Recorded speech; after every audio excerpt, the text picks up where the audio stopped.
So it's been about 10 months since Honor became an independent company separate from Huawei, and in that 10 months since, Honor has already released several devices, including the very impressive Honor Magic 3 series. But all those phones so far have only been sold in China until now. This is Honor's official device to come back to the global market. This is the Honor 50.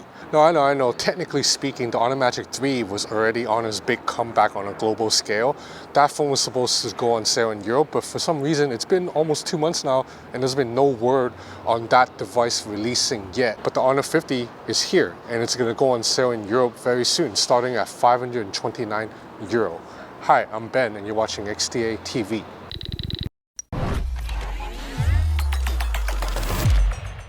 Okay, so first things first, we have to address the fact that the Honor 50 looks just like a couple of existing Huawei devices, including the Huawei Nova 9 and the Huawei P50 Pro. You might be wondering, how is that the case if Honor is a separate company now? Well, you have to remember that the smartphone development cycle takes anywhere from 12 to 16 months. So that means when the Honor 50 was being developed, at least the hardware was being designed, all that, Honor was still part of Huawei. So we probably won't see Honor smartphones have its own distinct look, different from Huawei devices, for another half a year. But it's not necessarily a bad thing that this looks so similar to a Huawei device, because Huawei's hardware craftsmanship are undeniable. They make some of the best looking smartphones around.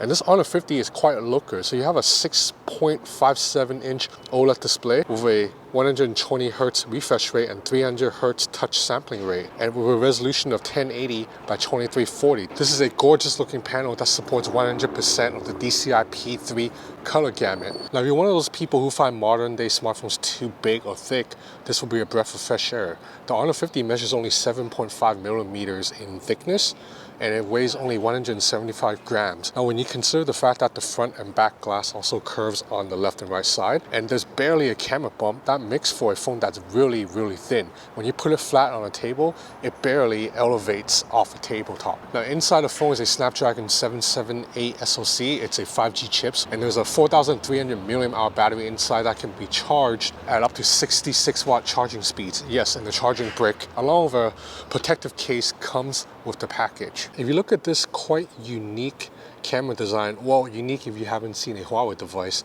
houses a quad camera system headlined by a main 108 megapixel main camera, and over here you have an 8 megapixel ultra wide, and then down below are a pair of 2 megapixel sensors for the typical depth and macro sensors. To be honest, those two megapixel sensors are kind of pointless, so just look at this phone as a dual camera system. 108 megapixel main camera, 8 megapixel ultra wide camera. I'm not going to sugarcoat things. The 8 megapixel camera is a little bit weak.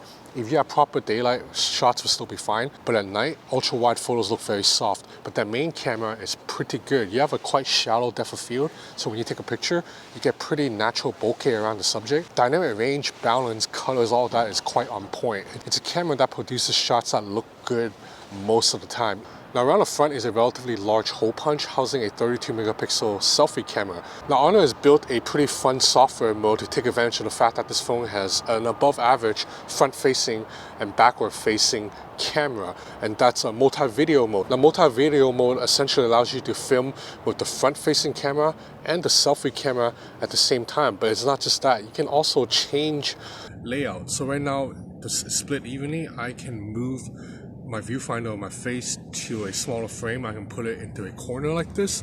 So this is really good for vlogs. Right now I'm in downtown Los Angeles and I can film the whole scene while keeping my face in the frame. If I want to show a little bit more, I can just switch back to 50-50 view like this. So Honor's been very keen to play up this vlog mode, and I have been able to get some fun video footage throughout the past week of testing this phone. However, the biggest reason the Honor 50 is noteworthy in my opinion is because of this Google search bar. It's not just the fact that it's Google search bar, it's because this phone runs Google mobile services. If you jump into settings, there's actually a Google panel here, and then you can connect your Google account. Now, the Honor 50 runs Android 11 with Magic UI 4.2 on top, and the software experience is quite good. Animations are very smooth, 120 Hz, but for the most part, other than aesthetic changes, this phone behaves like most other Android 11 devices. You can, for example, activate Google Assistant by swiping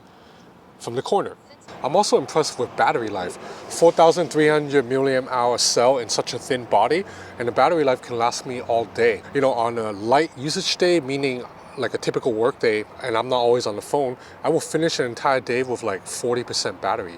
On a heavier day, like a weekend, I'll still finish an entire 12, 13-hour day with more than 12, 15% battery life left. So it's not a phone that can last you like 2 days on a single charge or a day and a half, but it will definitely go one day easily.